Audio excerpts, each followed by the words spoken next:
On the 23rd of August this year, Zimbabweans took to the polls with 11 presidential candidates. Of the 11, there were two main opponents, namely Emmerson Mnangagwa of ZANU-PF and Nelson Chamisa of CCC. Of those two, as the results and the numbers were trickling in, both were claiming victory. However, the electoral body then announced Emmerson Mnangagwa as the winner and claiming that he bagged 52.6% of the votes and Nelson Chamisa only 44%. Welcome to the Big Talk. My name is Tinei Mbochi-Bagidi, and today I'm joined once again by the deputy spokesperson of the main opposition, CCC, Ostalos Siziba. Thank you for coming. Thank you for joining us. Thank you very much. If you've been watching us and if you've been following us, we once had him also on the show where he was talking about the roadmap, and this was before the elections. And he was saying that CCC is the ultimate alternative for the citizens of Zimbabwe. Allow me to say this, that before we delve into the conversation of today, I'd like to congratulate you on your election as the Member of Parliament for Pelandaba Chabalala constituency, Mr. Ostalos. Thank you very much. But not taking it from Twitter, but from many Zimbabweans, I would like to say your spokesperson, Promise Mukwananzi, and the court tweeted after the announcement of the election of Emmerson Mnangagwa, "We reject any result hastily assembled without proper verification, not lectureship. We will advise citizens on the next steps as the situation develops. We will not relent on the people's victory." And I'm sure many Zimbabweans also took it to Twitter to express their disappointment over the announcement of the results and the re-election of our current president. But it seems that CCC is quiet, but I would like to ask, why does it seem that the opposition is quiet about the election results? Is it a sign that you have conceded defeat, or maybe you're taking quiet steps to rectify this announcement of Emmerson Mnangagwa as the president? Thank you very much. We would like to obviously thank Zimbabweans who came out in their numbers to vote and vote for change in the previous election as a statement of consent and a statement of faith in alternative movement as led by President Nelson Chamisa. We went to an election fully aware and conscious of the challenges that confront us as a country, and we're very consistent. If you remember that just before the election, we articulated the nature of the crisis in this country, because that is the beginning of the political conversation in Zimbabwe, that elections in this country have had a problem of being conducted in a manner that is not free and fair. And that's why we've argued consistently and continue to argue today that the central problem in this country is how elections are conducted, particularly the role of the Zimbabwe Electoral Commission, because if you look at how this election was conducted, it shows that there is a problem in this country. And this is not just by the position of CCC, it's a position that has been taken consciously by all election observer missions, including the Southern African Development Community, the African Union, and recently the European Union, as you've just read, the European Union withdrawing its support in terms of financial support to ZEC, because of his failure to conduct elections in a free, fair, and credible manner. And we have argued that Zimbabwe cannot be able to move forward unless we resolve the crisis of how we hold elections in this country, how the Zimbabwe Electoral Commission conduct itself vis-a-vis its mandate by the Constitution. And what we have demanded is not something that is utopia and is not something that is non-existential. This is within the Constitution of this country and is within the Zimbabwe electoral law. So the crisis begins with how the elections are conducted in this country. That's why as a movement, we consciously rejected and continue to state our position that this election of the 23rd of August was flawed. This election was marred by irregularities, and ZEC failed its fidelity to the constitution of this country. And that's why we're in this crisis. And to answer you directly in terms of what we have done and what we intend to do as an organization, the first thing we've raised our concerns to say these elections do not reflect the will of the people. The announcement of the results itself, if you follow the history of election announcement, not just in Zimbabwe, but in the region, it is backed by data, it is announced in stages. Right now, up to this date, we don't have the existing data of how the Zimbabwe Electoral Commission reached the 52% that they announced. It shows that there is problem, and these results were hastily announced without any evidence, without any distribution of the figures in terms of the distribution in provinces and in district. We had our own parallel voter tabulation as a movement. We had our own processes to make sure that we are able to authenticate and verify results. And it is on that basis that we have rejected these results. These results are not the results, even by the flawed process, even under the difficult circumstances. You know that in actual fact, in Harare, voting did commence on the statutory provided date of the election. The same crisis was happening in Bulawayo, the same crisis in Manicaland, and the deliberate delay of voting material in these areas was known. It's publicly known that Harare is predominantly a support base for alternative politics. It's known that Bulawayo is an alternative base for democratic politics in this country. The same thing happens in Manicaland. That's why you saw all the delays of ballot papers. But not only that, you saw the fear that was being planted across the entire country, and the role of institutions like FAS intimidating people, harassing citizens.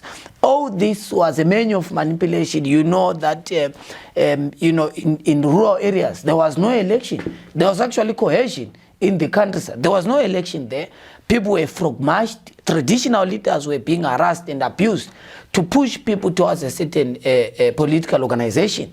So all this shows how these elections were flawed, how these elections were not credible. And that's why all the observer missions, from those in Southern Africa to those in Africa and those in the different parts of the world, have rejected these results. And they've done so not as you see that these are specific individuals. These are institutions that have been monitoring elections. And Zimbabwe has an obligation as a signatory to these particular regional and international bodies to oblige to the commitment that we've made. So it's a clear sign that these elections were flawed, that these elections were shambolic. And we have consistently argued, and our call as an action point for CCC is that we must make sure that we address this. How do you cure the permanent problem of stolen election and manipulated election in this country?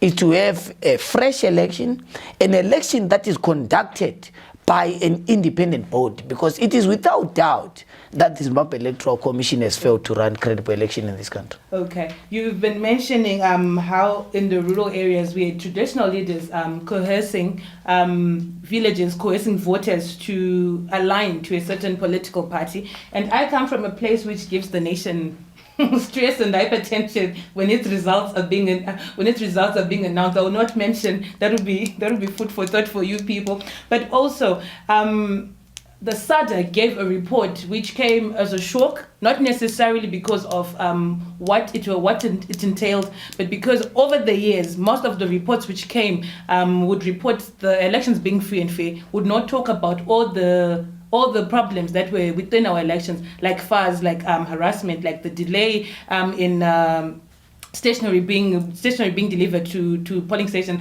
like the delay and actually the voting process starting in so many places, even the idea of the voting process also being sent to the next day. But then now this year SADC brought that, and it took even Zimbabweans by surprise, because it hadn't happened over the years during the Mugabe era and everything. Could this be a start for CCC, for any other opposition party in Zimbabwe, and for the country at large? Could this be a start of maybe some sort of change coming, despite how slow it could be coming?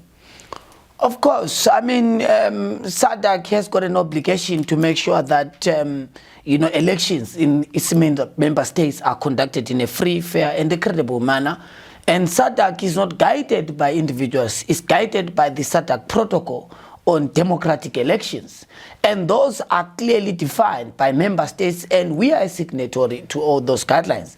And SADC has made not just its preliminary report, but its final report on the case of elections in this country, because Zimbabwe is a burden to the Southern African community. If you look at the number of people that are migrating from Zimbabwe up to, of course, South Africa, and that's why as a movement we are very worried about some statements coming from the south of Limpopo, because Zimbabwe to South Africa is not a foreign policy issue, but it is a domestic issue because South Africans, they are going into an election in the next few months.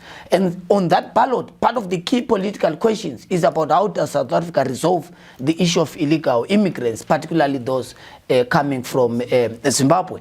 And the only way to resolve the crisis of immigration, the only way to resolve the crisis, and some of this movement equate the crime and problems they are confronting in the economy, in their health system, and suffocation of their education system and other spaces of their politic, equating it to Zimbabweans who are crossing over illegally, to South Africa, issues of jobs, to South Africans. South Africa has a fair share, of its own problems, but Zimbabwe is becoming a burden to South Africa. Zimbabwe is a burden to the African continent because of its manner of conducting elections. That's why right now SADC has taken a very decisive and important step so that we resolve this issue, because instability in Zimbabwe is a bearing into the region, into the continent. Zimbabweans are all over as beggars, as political and economic refugees in different parts of the country. Just recently, there was a report about almost 10,000 Zimbabweans crossing over to Zambia, as in looking for greener pastures, because there is nothing happening in this country. There are no jobs, there is no electricity, there is no water, people are suffering. And the reason, and at the center of the crisis, is Zimbabwe's disputed election, because once the leadership, once those who are governing, they are contested, therein comes a problem. That's why when we crafted our document called Prepare, which was a pre-election pact on reforms, our central argument was that let's resolve Zimbabwe's broken down social contract, that citizens don't trust their government. Let's say for the first time, a government that is trusted by the people, born out of the legitimate will of the people. But the current class of 2023 does not come out of the people, does not reflect the will of the people. So what happens? The further breaking of the social contract, the further alienation of the government from its people. And once those who are governing have no connection with those who are being governed, this country cannot move forward, because without a social contract, there is no confidence. You see, whatever economic programs comes in, it does not answer the material needs of the people, because people don't have confidence and trust on those that are holding onto power. And that has a bearing into the region. That's why this crisis has gone beyond the borders of our country. And that's why SADC is important in pivoting and helping Zimbabweans resolve the domestic crisis. Why SADC is important to assist those who have questions, SADC is very important because domestically we have failed as Zimbabweans to resolve our own issues as political players, as different players in the body politic.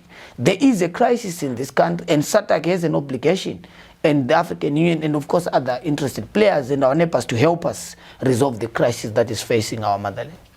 So thank you very much, Mustalos, for that. And he's saying that SADC has the mandate to ensure that all the countries, all the members of SADC actually hold democratic elections, and have a mandate to ensure that they do report on these elections, and they report freely and fairly. There was people were commenting on the preliminary report and the final report, and obviously you'll find out who's on which side with regards to the comments on the preliminary and the final election report by SADC. But moving further, with Zek, you said one of the crises that we have is our electoral body within the country, and if I remember correctly, also even in our last interview with you, you mentioned that without electoral reforms, it ensures that whatever election that the country is going into, it might not be a credible election. So how best can we then ensure that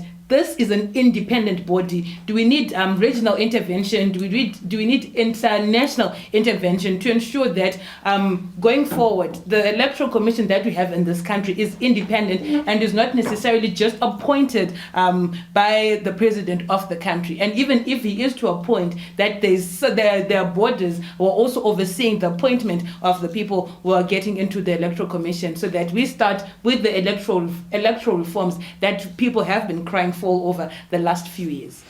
Of course, thank you very much, and that's an important question.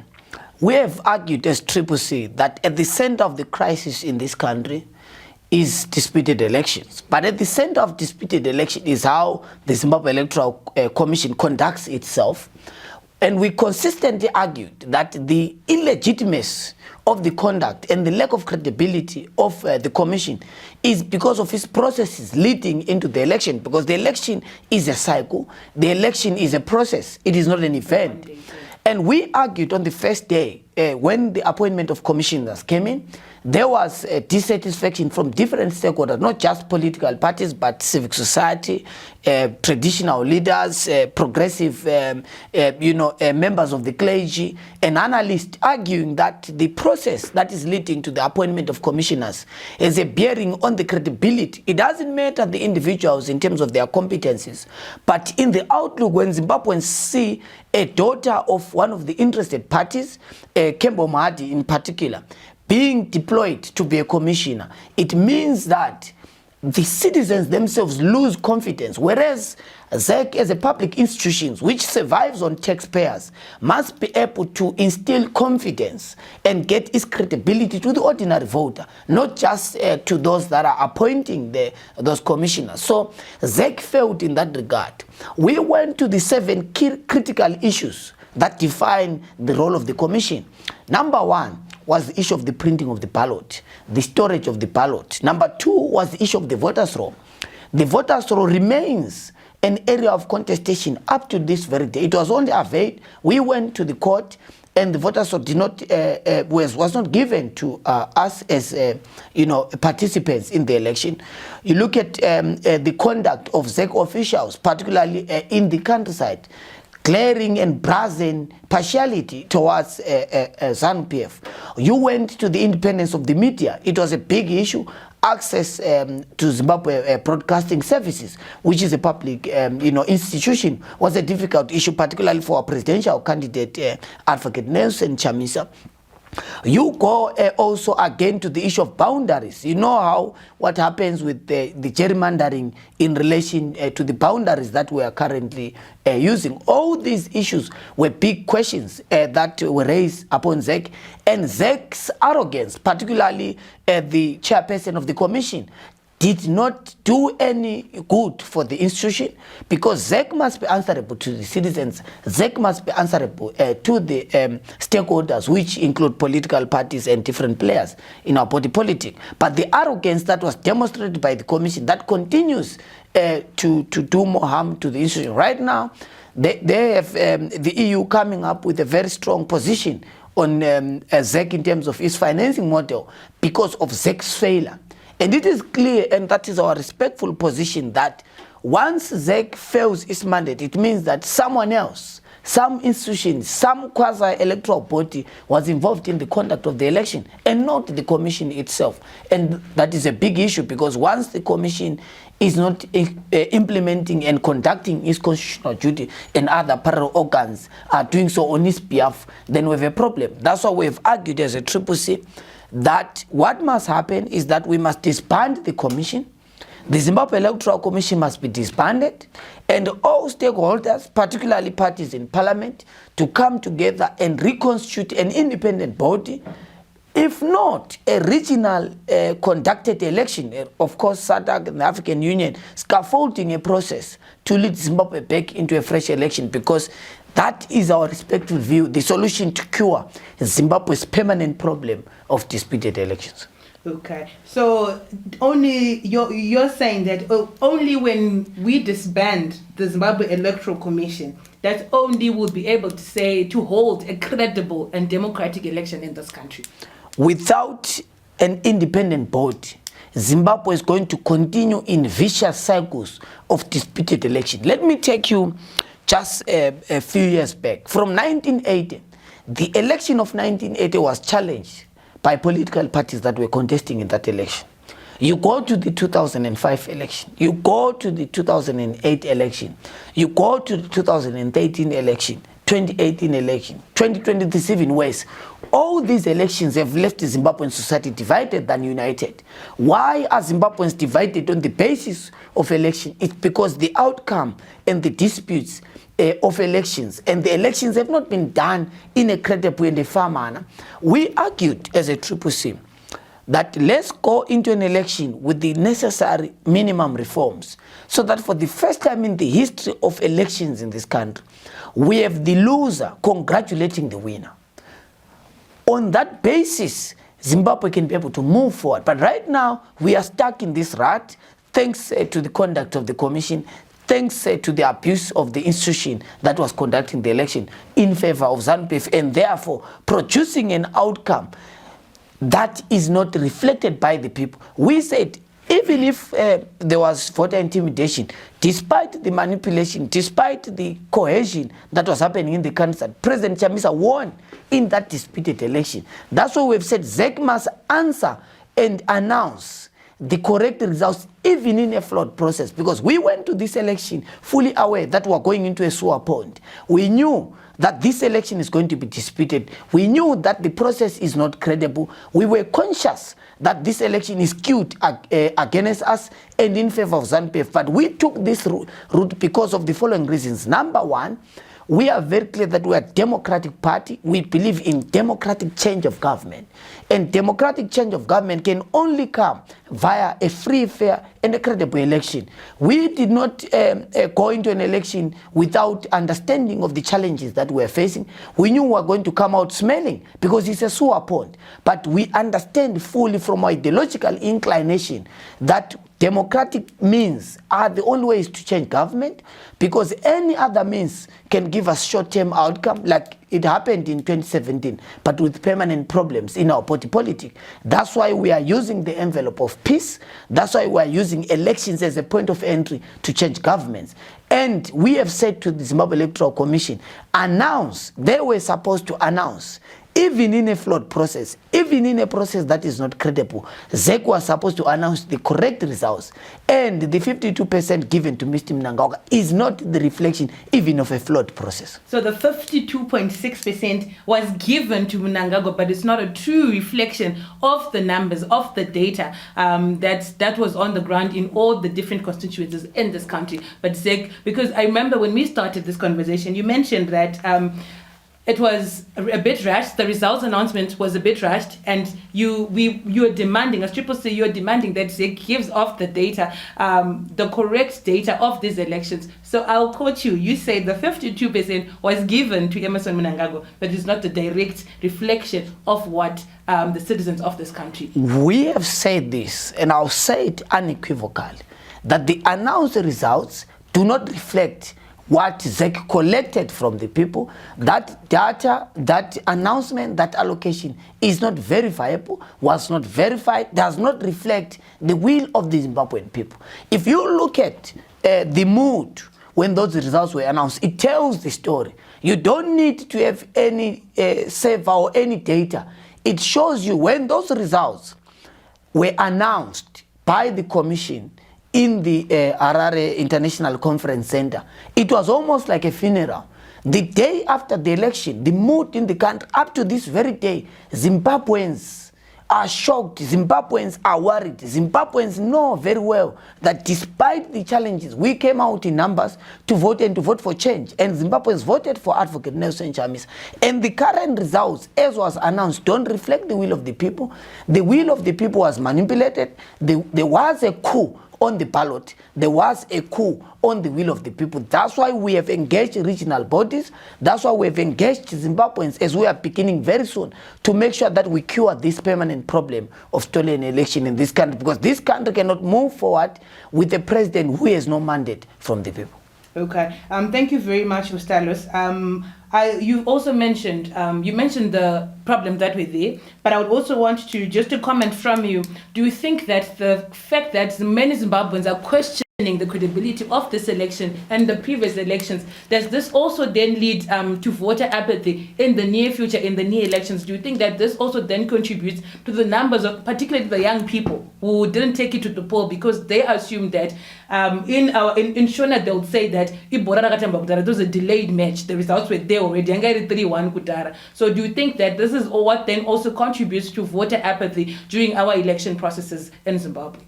Without doubt. I mean, ZEC, we have consistently argued that the commission has failed Zimbabweans, have failed many generations, not just younger people, but the liberation generation, because at the center of the liberation project, the reason why our forefathers took up arms to fight against Ian Douglas Smith was because of two things. It was because of the land, which is the economy, and of course the issue of universal suffrage.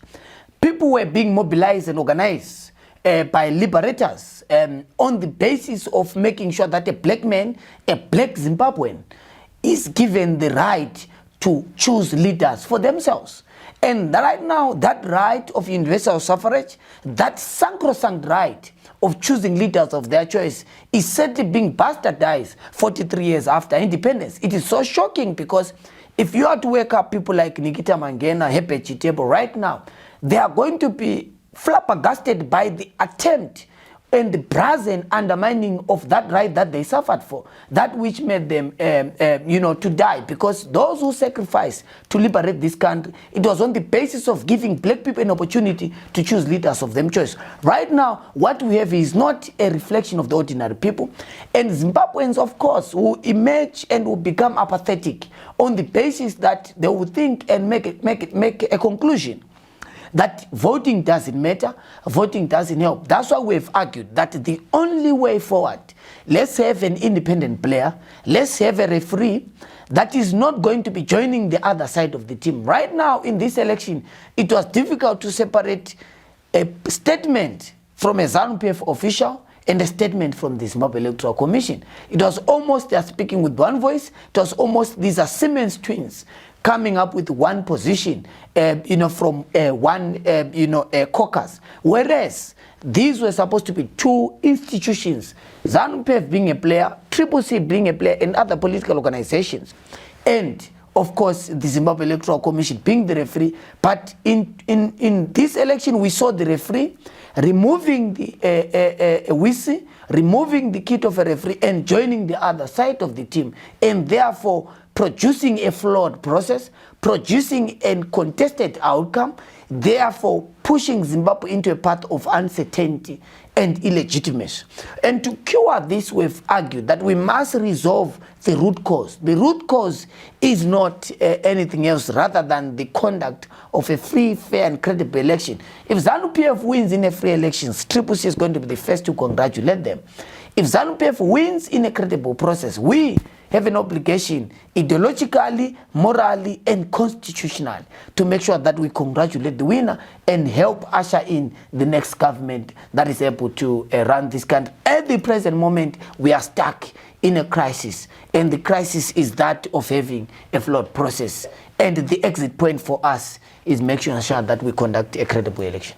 Okay, hopefully the CCC and the civic society and the nation at large will not stop when it comes to voter education and ensuring that people, particularly the youth, or the majority of the population of the country, don't stop and continue voting despite all the problems that come with our electoral processes in the nation. There was a talk of a court challenge after the announcement of the results. Did the party abandon the court route this time around, or what really happened with that? We know back in 2018, the opposition took ZANU-PF to the opposition took it to the Constitutional Court to challenge the results of the 2018 elections. What happened in 2023? Look, we have seen people arguing and submitting that we did not exhaust domestic remedies, particularly the courts. But I would like to remind you and listeners and Zimbabweans to understand that we actually went to court with electoral issues in this country. Like I told you. And this is prior to the election. And the election is a process. It is not a one-day event. When we had no voters' roll, we went to court to have the voters' roll being given us in terms of the Constitution. And the court did not rule in favor of the people of Zimbabwe and in favor of what the law says. When we had our people being attacked in the countryside, we took these issues to the court. We have done more than 85 court applications for the 2023 election. And I have no doubt, we have no doubt in our mind, as a movement, we had our rallies being banned. All of them took them to court in Masvingo, in Matabeleland North, in Matabeleland South. Even our official campaign launch was banned by the police in Bindura, We took that issue to court. We had issue with the printing, storage, and distribution of the ballot. We took that into the court. We had issues with our people being abducted and tortured. We put that to court. We actually made sure that even the issue of reforms, we took it to Parliament. We wrote to the then Minister of Justice. We also wrote to Parliament. We came up with an alternative bill, which we submitted to Parliament. The Zimbabwe Election Support Network had their own bill from the civil society. ZANU-PF had their own proposed amendments. All these are domestic remedies. We invoked Parliament to make sure that we conduct a credible election. We went to the commission. We went to the executive, writing to the executive, to Mr. Mnangagwa, then in his capacity post-2018, that you are the occupant of #1 Chancellor Avenue, and these are our concerns. As a movement, we think there must be a conversation about conducting elections in this country. That was the benchmark of our letter to Mr. Mnangagwa post the 2018 election. So we have all this track record of domestic remedies being invoked by the party and exhausting legal channels and platforms, particularly the court, which is the magistrate, the high court, the judiciary, and of course the legislature in this country, where we wanted these issues resolved. And that's why we have taken the diplomatic route and the diplomatic envelope to make sure that SADC helps us to resolve this domestic crisis. Okay, and also, so you're taking it to these other bodies, like our regional body, the SADC. Are there any tangible results as yet, or it's still a process? That because you're saying that after 85 applications through the court, you've tried local remedies, you've tried a local remedy, which apparently seems to have not worked in your favor as the main opposition in this country. So as you try to lobby regional bodies to mediate in this work of a disputed election, is there some light at the end of this dark tunnel that CCC and probably the rest of the Zimbabweans find themselves in? Of course, there's going to be, light eventually at the end of this very difficult and dark tunnel for the people of Zimbabwe, because we must understand that every struggle has its own bruises, has its own challenges. The liberation struggle took more than 50 years. Struggles across, for democracy, struggles for transforming society, struggles for emancipating black people, have always had this, longevity in terms of its execution. But we don't tire, because we understand that this is the nature of our democratic struggle, and we want to execute it to the spirit and letter of our democratic principles and values. As an organization, that's why you see us engaging all the critical players, not just in the region, but also domestically, to engage as Zimbabweans, to make sure that we are having a conversation, because ultimately the solution in this country is going to be a political settlement to resolve the crisis of stolen and disputed elections. And that's what we have pivoted to make sure that let's have a political settlement on and an agreement on the roadmap to make sure that we set Zimbabwe back into the path of legitimacy, because the crisis is that of legitimacy, the crisis is that of a disputed process. And how do you resolve a disputed process? You do the process the right way. So that is where we think the solution should be. Let us conduct the election in a free, fair, and a credible manner. Once we do that, we're able to pivot Zimbabwe back into the path to legitimacy, to credibility, and to democracy. And that's what we have submitted, and we have no doubt in our mind as an organization, as a movement, that all the different avenues that we are using, all the different platforms, we might not talk about all of them right now, but the conversations we are having, the way forward, and the program of action is informed by the need to take Zimbabwe back into the road to legitimacy, back into the road of having a fresh and a credible election where the winner is going to be produced out of the collective will of the people of Zimbabwe. Okay. Thank you very much, Stylus. And lastly, I know you're a very busy man, so I don't want to hold you longer anymore. And lastly, there have been allegations after the announcement of the cabinet for this next for this term that just started for President Emmerson Mnangagwa, that at RICS there have been allegations that a bunch of the people in there are his cronies, and it also reeks of nepotism. So what's your comment on this appointment or the new cabinet of 2023, the new cabinet of ministers that we have as the nation of Zimbabwe? What's your comment on that? Look, the cabinet is a continuation and a further digging into the illegitimacy that is haunting our country. Is a further, perpetuating of Zimbabwe's dark cloud of lack of credibility, illegitimacy, and flawed processes. The announcement of the results, particularly the presidential, was flawed. The election itself, a flawed process cannot produce a credible outcome. The announcement of cabinet is a continuation of flaws. It's a continuation of the shambolic process that we just witnessed as a country. That's why you see people who are being deployed there are people who are going to further perpetuate the crisis than resolve the crisis. Because a cabinet, by its very nature, is one of the instruments that must show the nation and interested parties, particularly in the globe, where the country is going. Right now, there is no direction out of that cabinet. If you look at the caliber of people that are there, and it is not about the personality, but it is about the structure. It is about the quality. It is about the credibilityness of the process itself producing, that particular cabinet, allegations of relations, and they're not allegations.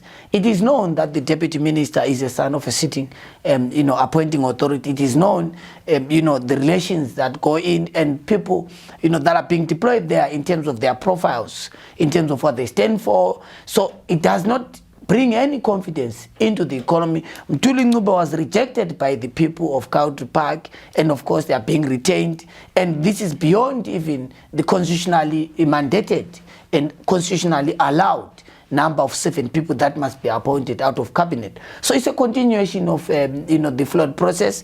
It doesn't do any good to our country. We must be able to resolve the crisis, and the crisis in this country is that of disputed election. And we must make sure that we resolve it by making sure that we have a credible outcome. Therein, we can have a discussion about how lean the cabinet should be, how the cabinet should project Zimbabwe's future, and project the vision that a sitting president will be having. At the present moment, we are stuck in the crisis, and very soon, as a party, we're also obviously going to be pronouncing other critical domestic steps that we want to take to make sure that we resolve this crisis. And once we cure this permanent problem, Zimbabwe can go back to that road of democracy and the road to legitimacy. Okay, thank you very much, Stylos. Any last words to citizens in Zimbabwe with regards to the way forward? And you mentioned how there was a somber mood after the announcement of Emmerson Mnangagwa as the re-elected president of the country. Any words to the citizens, any words to our viewers on Citizens Voice Network on the way forward that you might have missed or that you might have not said, or that you want to conclude and emphasize on as we close the program, on the way forward, the strategy that the party is taking going on forward in the wake of the disputed election? Of course, the CCC is continuing within our program to organize and make sure that Zimbabweans across walks of life are able to make sure that their victory is restored.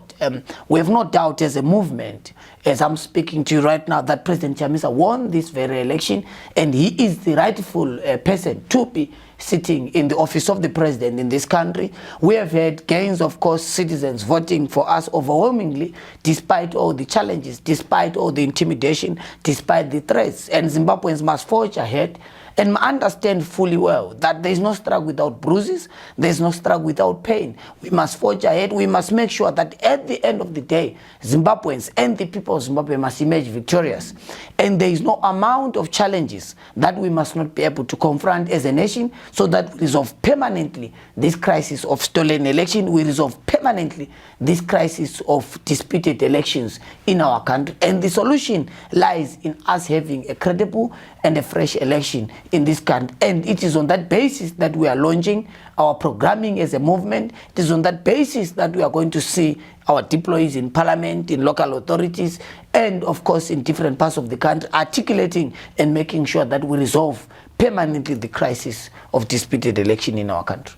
Okay, thank you very much, Ostalos. I'm sure now in our next interview, I'll have learned to call him honorable, as he recently won and he was elected as the Member of Parliament for Pelandaba at Chabalala constituency. So in the next interview that we're going to have, I'll have caught on to calling him honorable Ostalos Gift Siziba. And thank you very much once again for taking your time to be with us and talk to our audience. So my name is Marvelous Tinembo Chibagidi, and this was the Big Talk on Citizens Voice Network with the Deputy Spokesperson of the main opposition, Triple C, Gift Ostalos Siziba, who has been recently elected as the Member of Parliament for Pelandaba Chabalala constituency. If you have any further questions, any comments, be sure to drop them in our comment section, and tell a friend to tell a friend that on the Big Talk we'll bring the questions that no one asked. It's goodbye for now, and until the next episode, see you later. Stay tuned.